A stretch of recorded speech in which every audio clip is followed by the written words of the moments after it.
Welcome to my channel. I'm Alexa. Today we're making chocolate pumpkin muffins. I measured out all my ingredients and I recommend that you do so too. You can find a full list of ingredients and measurements in the link in the description.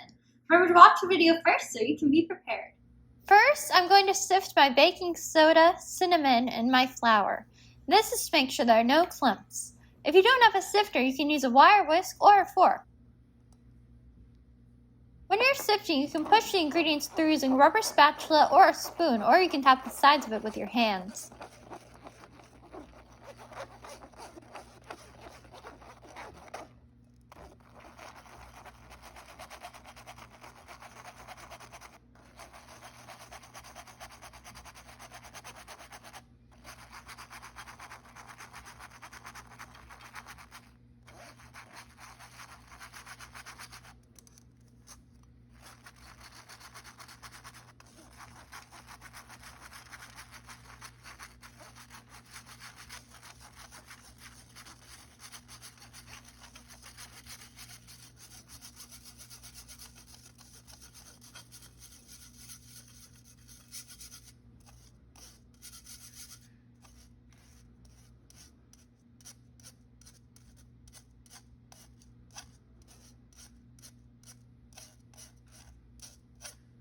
Now that my ingredients have all fallen through, I'm going to tap the sides of my sifter so I can make sure no ingredients are stuck to the stand of my sifter.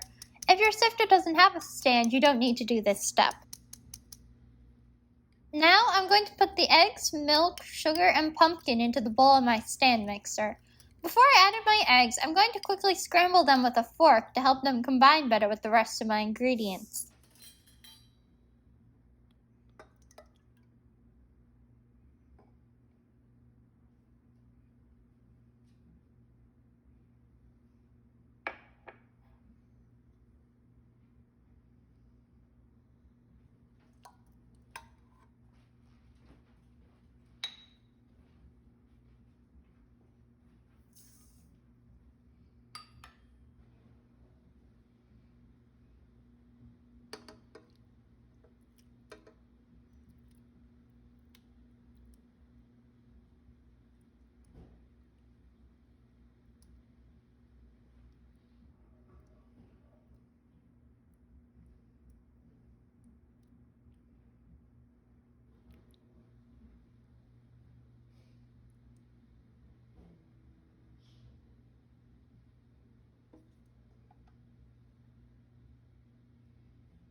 I'm going to mix these ingredients until they're fully combined.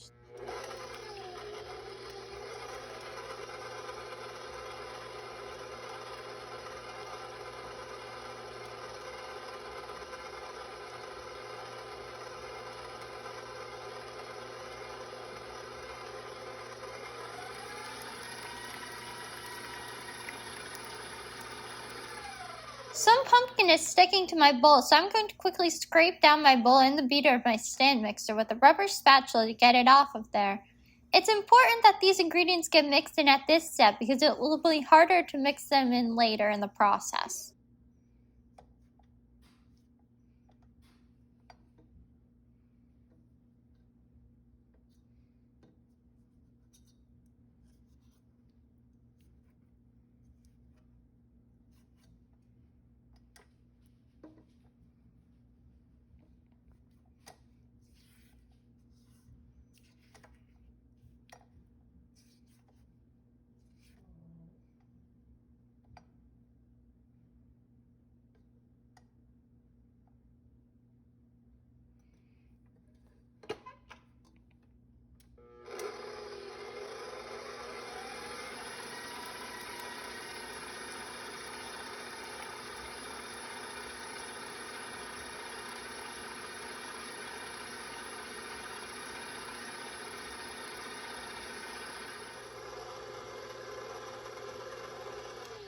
My batter looks good, so now I'm going to add in my sifted dry ingredients from before.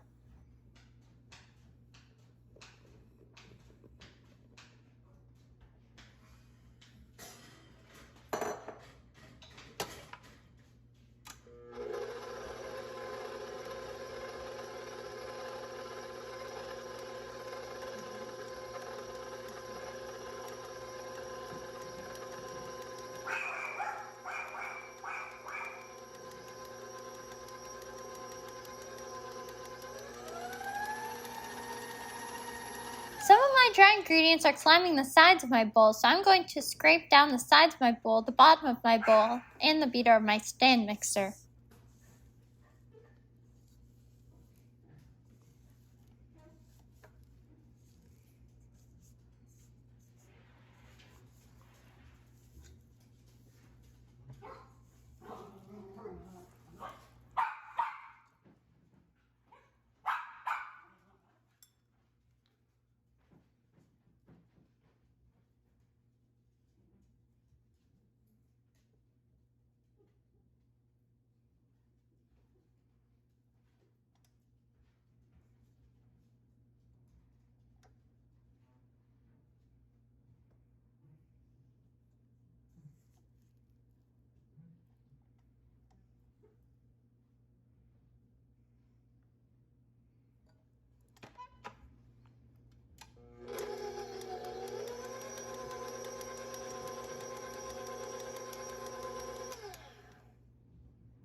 Now I'm going to add in my coconut oil.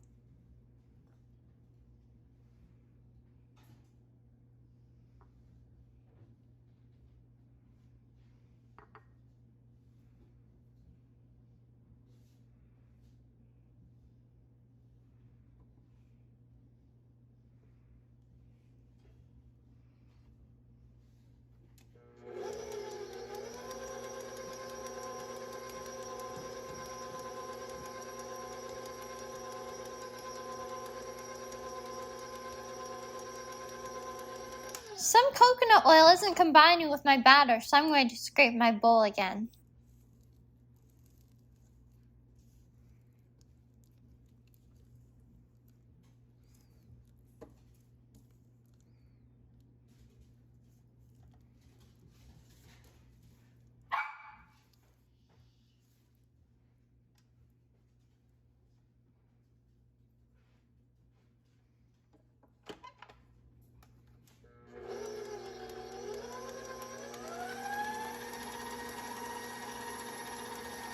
My batter looks great, so let's move on to the next step. Next, I'm going to pour about half of my batter into a separate bowl. It doesn't have to be exact.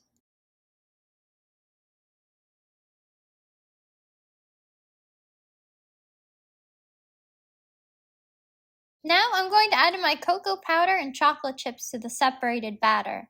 I'm going to stir them with my rubber spatula until my batter is all the same color.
Now I'm going to measure out my muffins.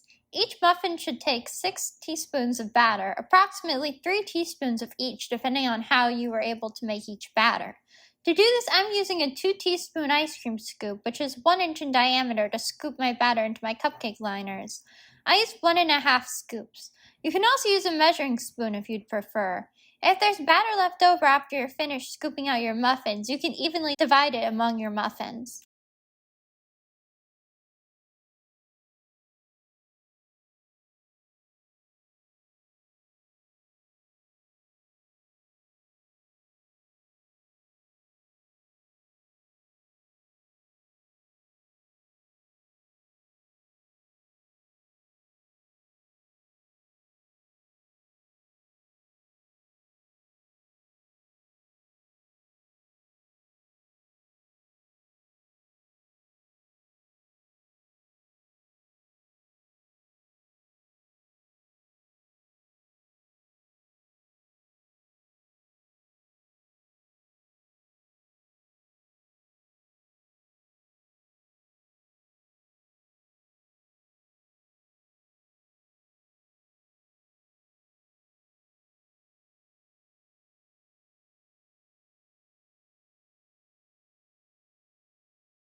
Now I'm going to take my chocolate batter and scoop it on top.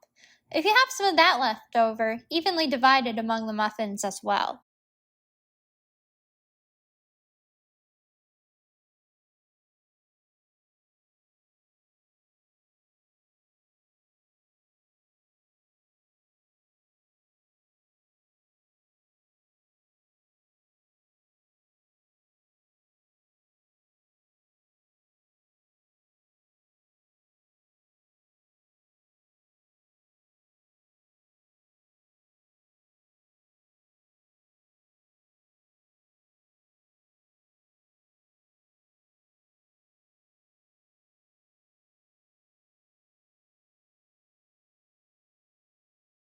Next, I'm going to swirl my muffins using a butter knife.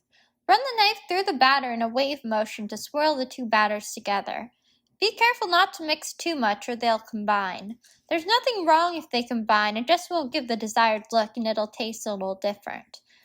Kept more separate, the plain pumpkin side tastes like pumpkin and the chocolate side does taste chocolatey.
After I do that, I'm going to top each muffin with some chocolate chips. How much you use is up to you.